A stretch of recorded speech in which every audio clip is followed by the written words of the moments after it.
Alhamdulillah Rabbil Alameen wassalatu wassalamu ala Rasulillah Rabbi yassir wa la tu'assir wa tammim bil khair wa bika nasta'in ya fatah Rabbi shrah sadri wa yassir li amri wa ahlul 'uqdatan min lisani yafqahu qawli.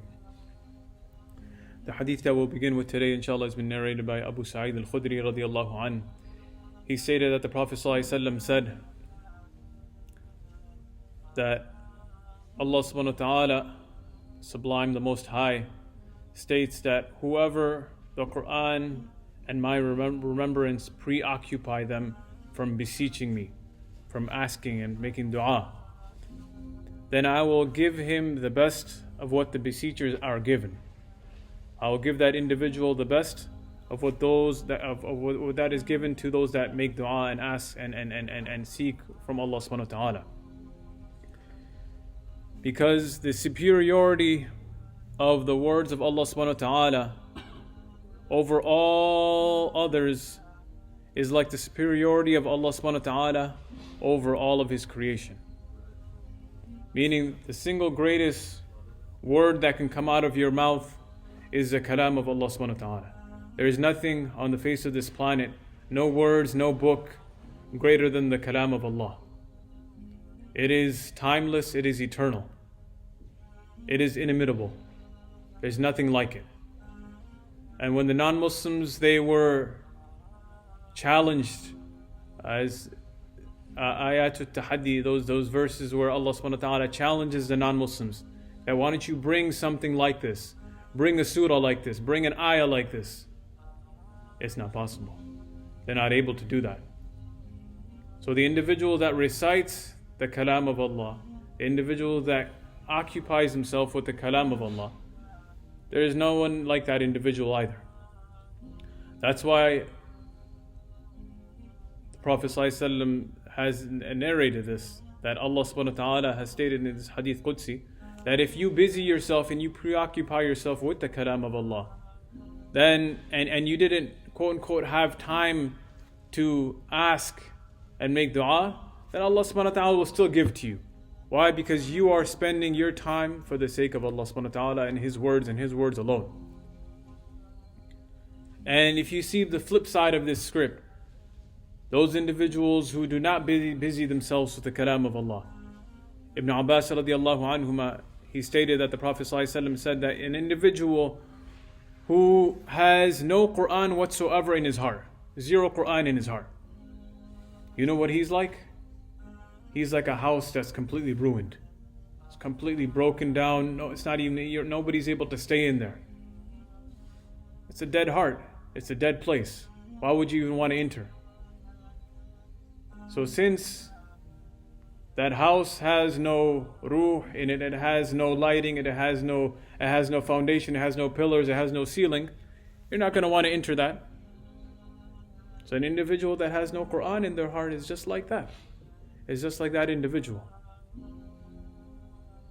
We want to bring tranquility to our lives, want to bring tranquility to our hearts. It's with the Quran. I mean, it's not that complicated. And that's talking about the benefit in this dunya. We didn't even talk about the benefits in the akhirah.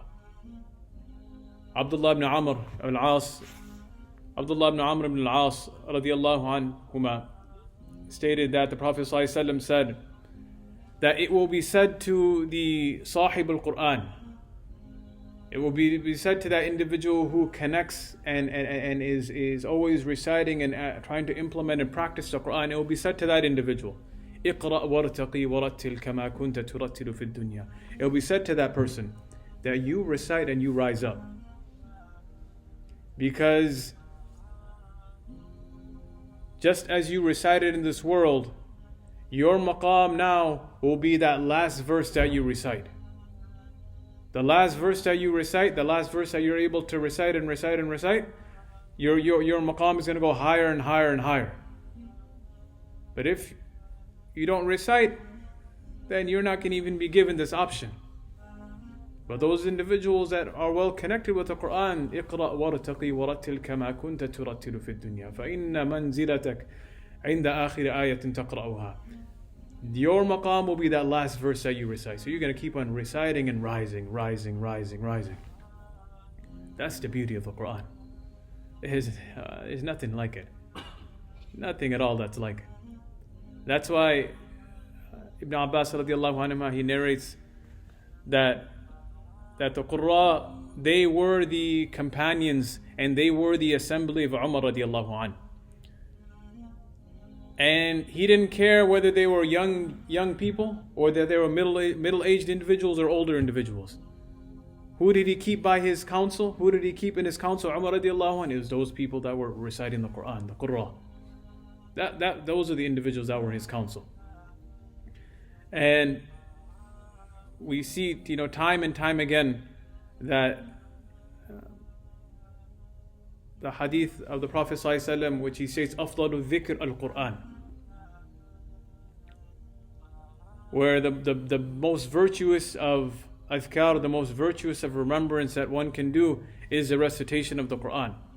And there are times where the Prophet ﷺ mentioned that reciting Subhanallah, reciting Alhamdulillah, reciting Allahu Akbar, La ilaha illallah, Allahu Akbar has its own rewards, no doubt about it.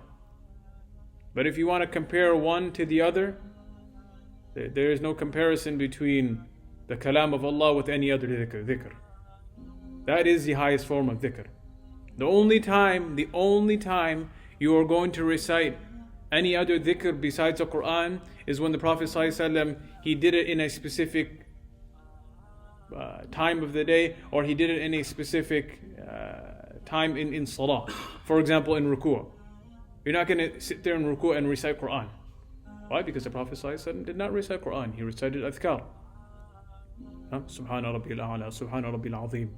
In ruku', in sujood. This is when you will be reciting adhkar. This is when it's preferred for you to do the dhikr. Have remembrance of Allah subhanahu wa ta'ala, just like the Prophet ﷺ did. So we ask Allah subhanahu wa ta'ala to allow us to preoccupy ourselves with the Quran. Wa akhiru da'wana alhamdulillahi rabbil alameen.